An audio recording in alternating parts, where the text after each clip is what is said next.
नमस्ते, आप सुन रहे हैं मानव परिचय का अध्याय न्याय की विजय और राष्ट्रीय उत्कर्ष।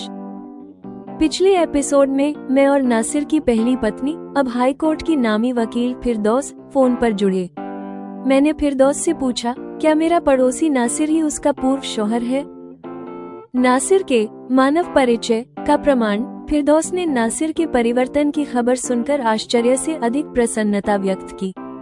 उसने कहा, सर, अगर ऐसा हुआ है तो यह मेरे न्यायाधीश पति हरिश्चंद्र जी के न्याय प्रयोग की एक और सफलता है।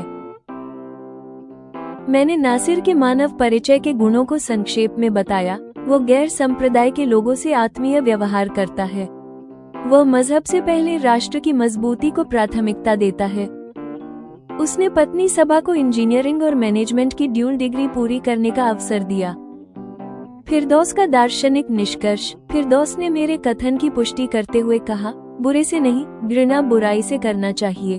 जिस दिन बुराई मिट जाती है, व्यक्ति मानव कहलाने के योग्य हो जाता है। नासिर का राजनीतिक उत्थान। नासिर ने अपनी पत्नी सबा को वर्कशॉप का दायित्व सौंपकर स्वयं को राजनीति के लिए समर्पित कर दिया। उसकी अथक मेहनत ने करिश्मा कर दिया। राजनीतिक विजय। राष्ट्र निर्माण पार्टी ने नासिर को टिकट दिया और उसने लगातार 3 बार चुनाव जीतकर राजनीतिक विश्लेषकों के अनुमानों को झुठला दिया। फतवे का अंतर। नासिर की प्रगतिशील लहर से प्रभावित होकर मुफ्ती, मौलवी और काजी भी उसके समर्थक बने और अंततः नासिर पर से फतवा उठा लिया गया। राष्ट्रीय महत्वाकांक्षा। मंत्री बनने के बाद नासिर ने अपनी असली महत्वाकांक्षा को उजागर किया। मेरी महत्वाकांक्षा ये होना चाहिए कि हम, सरकार, भारत को उस मंजिल तक ले जाए जहां विश्व में भारत का काम और देश के नागरिक का नाम सम्मान से लिया जाता हो। उसने अपनी संप्रदाय के लोगों को आधुनिक शिक्षा अपनाने और समाज सौहार्द की पहल करने के लिए प्रेरित किया, जिससे देश में सांप्रदायिक टकराव के प्रसंग बहुत कम हो गए। न्याय की अंतिम विजय। नासिर जब तीसरी बार चुनाव जीतकर केंद्र सरकार में कैबिनेट मंत्री बना तो इस अद्भुत घटना की चर्चा हर जगह थी। अंतिम गौरव। कहानी का अंत तब होता है जब फिरदौस कॉल करके बताती है, उसके पति जज हरिश्चंद्र राष्ट्रपति द्वारा सुप्रीम कोर्ट में मुख्य न्यायाधीश नियुक्त किए गए हैं। सुनिए कैसे न्याय, धैर्य और विवेक ने एक कट्टरपंथी अपराधी को राष्ट्रीय नेता में बदला और कैसे एक पड़ोसी के सरल से व्यवहार ने उस न्याय की पूर्णता सुनिश्चित की। मानव परिचय के अंतिम और भव्य एपिसोड में आप सुनेंगे एपिसोड 21, न्याय की विजय और राष्ट्रीय उत्कर्ष। कॉल लगते ही खंगते नारी स्वर में मुझसे पूछा जा रहा है, आप कौन? मेरे बताने पर फिरदौस बहुत प्रसन्न हुई। हमारे बीच कुछ सामान्य कुशलक्षेम के आदान प्रदान के बाद मैंने बताया, फिरदौस, पिछले 5 वर्षों से हमारे पड़ोस में नासिर अपने परिवार सहित रहते हैं। उनके बारे में कल ही मुझे जो पता चला उससे मुझे लगता है कि यह नासिर ही आपके पूर्व शौहर हैं। फिरदौस तब गंभीर हो गई। उसने कहा, सर, ये बिल्कुल हो सकता है। वो आपके और मेरे पिछले शहर का रहने वाला ही तो है।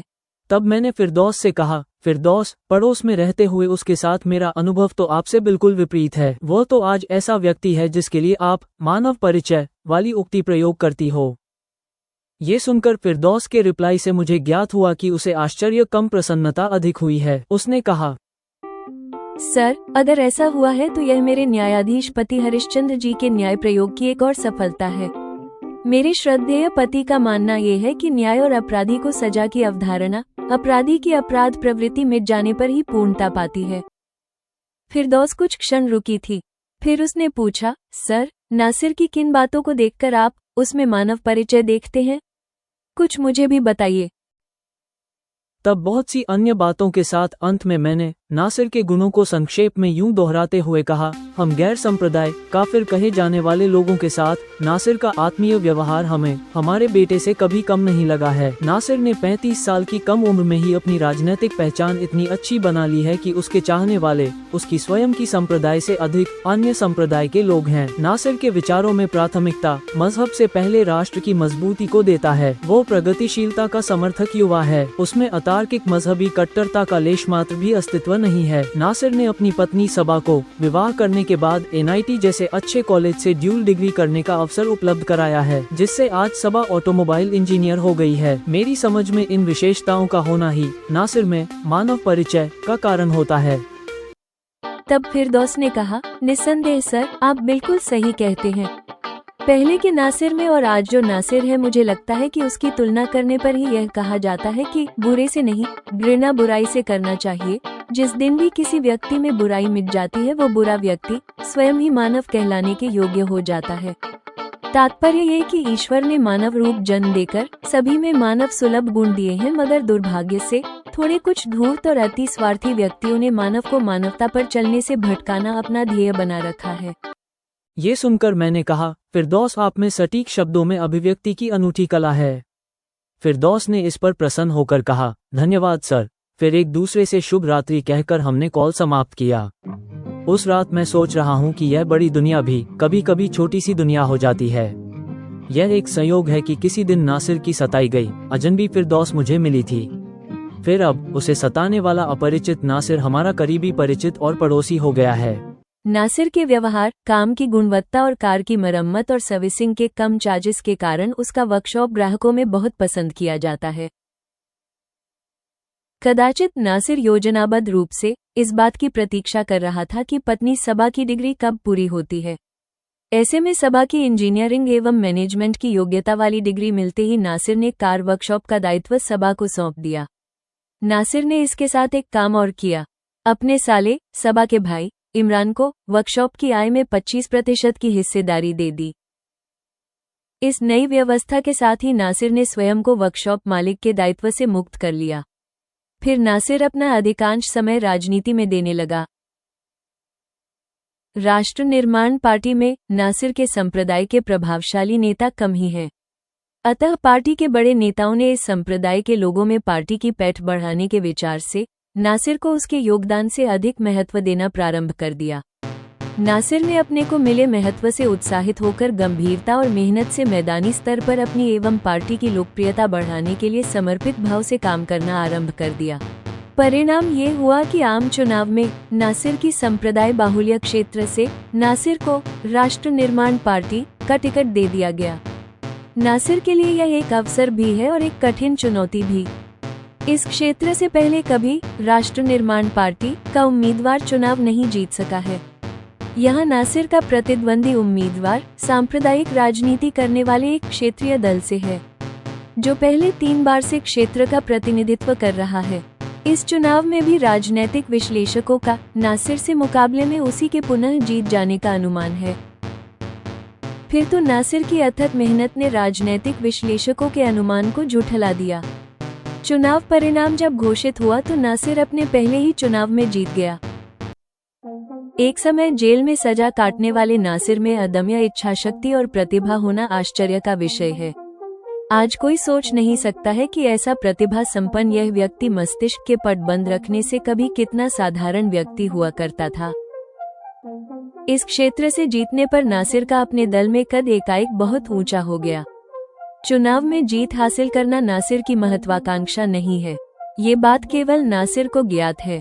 नासिर के लिए तो यह उपलब्धि उसकी अन्य महत्वाकांक्षा सिद्ध करने की साधन मात्र है। नासिर की सोची समझी महत्वाकांक्षा उसके संप्रदाय के लोगों की उन्नति देखने की है। उसे यह विचार बहुत अप्रिय लगता है कि एक बड़ी जनसंख्या वाली उसकी संप्रदाय अपने को अल्पसंख्यक कहने एवं मानने में अधिक लगी एवं प्रसन्न रहती है। नासिर जानता है कि इसी देश में कुछ और संप्रदाय भी हैं, जिनके लिए अल्पसंख्यक शब्द वास्तविक रूप से सही होता है, मगर इन संप्रदाय ने बहुसंख्यक जनसंख्या के साथ ऐसा समाज समन्वय बनाया हुआ है कि कोई उन्हें बहुसंख्यक से अलग देखता और समझता नहीं है।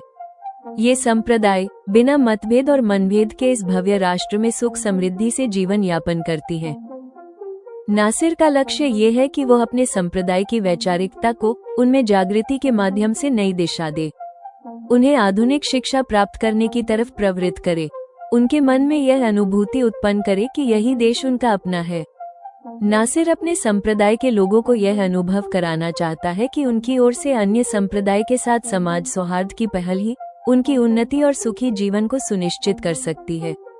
इतना ही नहीं, संप्रदाय के लोगों का ऐसा व्यवहार ही भारत की उन्नति में बाधक कारकों को समाप्त कर सकता है।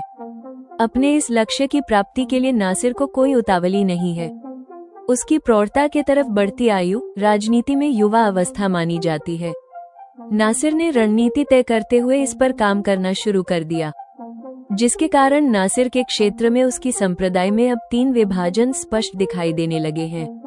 2 तरह में, पहले हैं संप्रदाय के कट्टर और दकियानुसी धर्म गुरु, दूसरे हैं जो पहले के कहने और उकसावों में चलने वाले लोग। नासिर के जागृति अभियान में उसकी संप्रदाय में लोग अब तीसरे तरह के अधिक बनने लगे हैं। ये तीसरा वर्ग उन लोगों का है जो ना तो स्वयं कट्टर और दकियानुसी धर्म गुरु हैं और न ही उनके अंध अनुयायी। ये वे लोग हैं जो समाज से सांप्रदायिक घृणा का मिट जाना देखने के इच्छुक हैं। 5 वर्ष बाद हुआ अगला चुनाव भी नासिर ने जीत लिया है। तब संप्रदाय में उसकी स्वीकार्यता का सच उसके विरोधी भी मानने लगे। अब नासिर से प्रभावित होने वालों में मुफ्ती, मौलवी और काजी भी सम्मिलित हो गए हैं। ऐसा हो जाने पर एक दिन नासिर पर से फतवा उठा लिया गया है।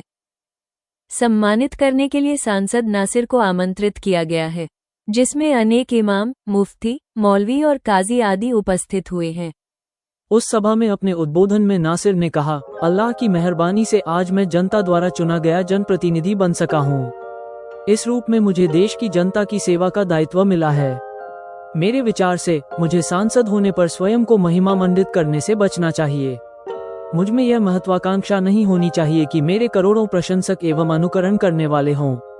मेरी महत्वाकांक्षा ये होना चाहिए कि हम सरकार भारत को उस मंजिल तक ले जाएं जहां विश्व में भारत का काम और देश के नागरिक का नाम सम्मान से लिया जाता हो।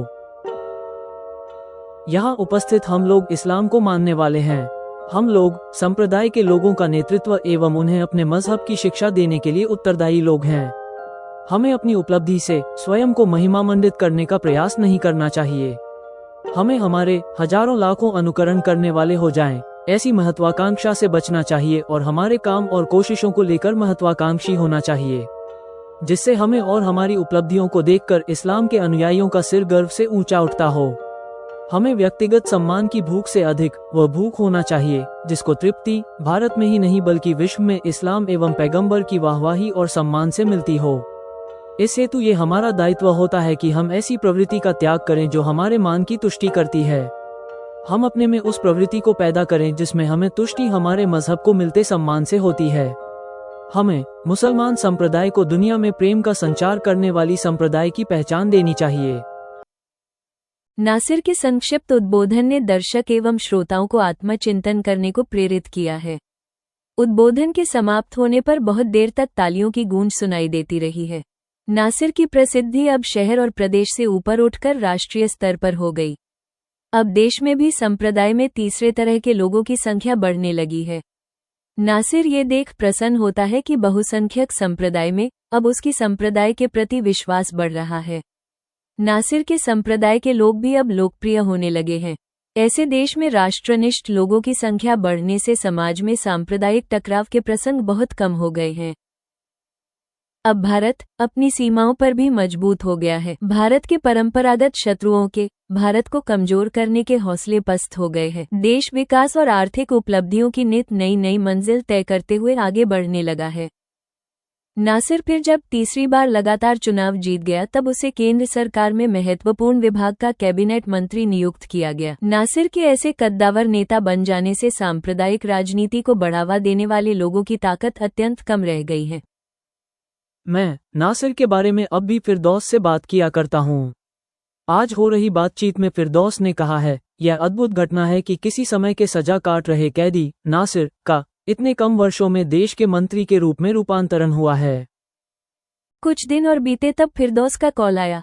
फिरदौस ने बताया, मेरे पति जज हरिश्चंद्र राष्ट्रपति द्वारा सुप्रीम कोर्ट में मुख्य न्यायाधीश नियुक्त किए गए हैं। मैंने कहा, जी हाँ फिरदौस, आज न्यूज में मैंने भी यही समाचार देखा है। मेरी ओर से आपको तथा मुख्य न्यायाधीश महोदय को हार्दिक शुभकामनाएं एवं बधाई। यह मेरे लिए गौरव की बात है कि सुप्रीम कोर्ट के मुख्य न्यायाधीश एवं देश के महत्वपूर्ण मंत्री के परिवारों से मुझे इतनी निकटता प्राप्त हुई है। फिरदौस ने उत्तर दिया, जी सर, इस पर मैं ये कहना चाहूंगी कि फिरदौस का मुख्य न्यायाधीश की पत्नी होना आपकी भूमिका के बिना संभव नहीं था। अगर उस दिन की असहाय फिरदौस को आपने सुरक्षित अब्बू के घर तक न पहुंचाया होता तो शायद ये फिरदौस जीवन में इस गौरव की अनुभूति करने के लिए जीवित ही न रहती। मैंने कहा, फिरदौस, ऐसा होने में मैं मात्र एक निमित्त बना हूँ। यह आपके भाग्य और आपकी योग्यता से संभव हुआ है। अंत में फिरदौस ने कहा, ऐसा कहना आपका बड़प्पन है सर।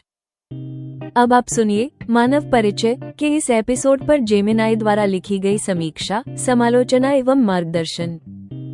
उपशीर्षक, न्याय की विजय और राष्ट्रीय उत्कर्ष। 1. अंतिम सत्य की पुष्टि और आदर्श वाक्य।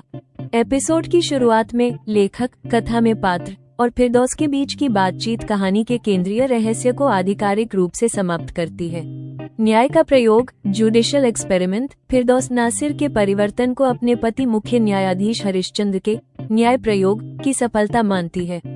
यह नासिर के परिवर्तन की जिम्मेदारी व्यक्तिगत प्रयास से हटाकर सकारात्मक न्यायिक प्रणाली की शक्ति को सौंपती है। यह विचार की सजा का उद्देश्य अपराधी की अपराध प्रवृत्ति को मिटाना होना चाहिए, कहानी का दार्शनिक आधार स्थापित करता है। मानव परिचय की कसौटी। पड़ोसी द्वारा नासिर की विशेषताओं को मानव परिचय का नाम देना ये सिद्ध करता है कि नासिर का परिवर्तन सतही नहीं है। पड़ोसी द्वारा बताए गए गुण, राष्ट्रवाद को मजहब पर प्राथमिकता, प्रगतिशीलता, सांप्रदायिक कट्टरता का अभाव और पत्नी का सशक्तिकरण, आधुनिक और आदर्श नागरिक की परिभाषा को दर्शाते हैं। नैतिक विजय। फिरदौस का ये कथन कि बुरे से नहीं, घृणा बुराई से करना चाहिए, कहानी के मुख्य संदेश को सटीक शब्दों में प्रस्तुत करता है। नासिर ने अपने भीतर की बुराई को समाप्त कर दिया है, इसलिए वो अब मानव कहलाए जाने के योग्य है। 2. नासिर का राजनीतिक उत्थान और सामाजिक मिशन। नासिर की कहानी एक जेल में सजा काटने वाले अपराधी से कैबिनेट मंत्री बनने तक की यात्रा है, जो उसकी अदम्य इच्छाशक्ति और आत्मशुद्धि का प्रमाण है। सबा का सशक्तिकरण। अंतिम चरण, सबा को इंजीनियरिंग और मैनेजमेंट की ड्यूल डिग्री मिलते ही उसे वर्कशॉप का दायित्व सौंपना, प्रायश्चित और महिलाओं के सशक्तिकरण के संकल्प की पूर्णता है। इमरान को हिस्सेदारी देना नासिर की सामाजिक जिम्मेदारी और पारिवारिक सद्भाव को भी दर्शाता है। राजनीतिक रणनीति। नासिर अपने संप्रदाय को अल्पसंख्यक की मानसिकता से बाहर निकालकर राष्ट्र की मुख्यधारा से जोड़ना चाहता है। उसकी रणनीति सफल होती है और संप्रदाय में तीसरा वर्ग, कट्टरता से मुक्त, प्रगतिशील उभरता है। ये फूट डालो और राज करो की पुरानी राजनीति के विपरीत जागृति और एकीकरण की राजनीति है। फतवे का उठना। नासिर पर से फतवा का उठ जाना उसके बाहरी सांप्रदायिक संघर्ष की अंतिम जीत है। ये सिद्ध करता है कि परिवर्तन इतना गहरा था कि विरोधी भी उसकी स्वीकार्यता को मानने लगे। उद्बोधन का सार। इमामों और मौलवियों की सभा में नासिर का उद्बोधन व्यक्तिगत महिमामंडन से दूर रहने और राष्ट्र व धर्म के सम्मान के लिए काम करने पर केंद्रित है। यह नेतृत्व की नई परिभाषा प्रस्तुत करता है, वो जो अनुसरणकर्ता नहीं बल्कि आदर्श पैदा करे। 3. चरमोत्कर्ष, दो महाशक्तियों का मिलन। कहानी का संरचनात्मक उत्कर्ष अंतिम पैराग्राफ में आता है, जहां दो मुख्य पुरुष पात्र देश के शिखर पर पहुंचते हैं। नासिर लगातार तीसरी जीत के बाद कैबिनेट मंत्री, कार्यपालिका एग्जीक्यूटिव। हरिश्चंद्र राष्ट्रपति द्वारा सुप्रीम कोर्ट में मुख्य न्यायाधीश, न्यायपालिका जुडिशरी। ये सहयोग कहानी को एक शक्तिशाली प्रतीक प्रदान करता है। कार्यपालिका और न्यायपालिका के शीर्ष पर वे दो व्यक्ति हैं, जिनका गहरा भावनात्मक संबंध अतीत में रहा है। एक सुधार का प्रतीक है, दूसरा न्याय और करुणा का। 4. कथा का अंतिम निष्कर्ष। कहानी फिरदौस के आभार के साथ समाप्त होती है। उसका ये कहना कि लेखक, कथा में पात्र की भूमिका के बिना वो जीवित न रहती, उनकी उपकथा को पूर्ण विराम देता है। पड़ोसी का छोटा सा मानवीय हस्तक्षेप, लिफ्ट देना और बाद में कॉल करना, फिरदौस के जीवन को बचाने और नासिर के परिवर्तन को पुष्टि देने में निमित्त बन गया। पूरी कहानी व्यक्तिगत परिवर्तन, प्रगतिशीलता, राष्ट्रवाद और मानवीय करुणा की नैतिक विजय के साथ समाप्त होती है। एपिसोड 21 समाप्त।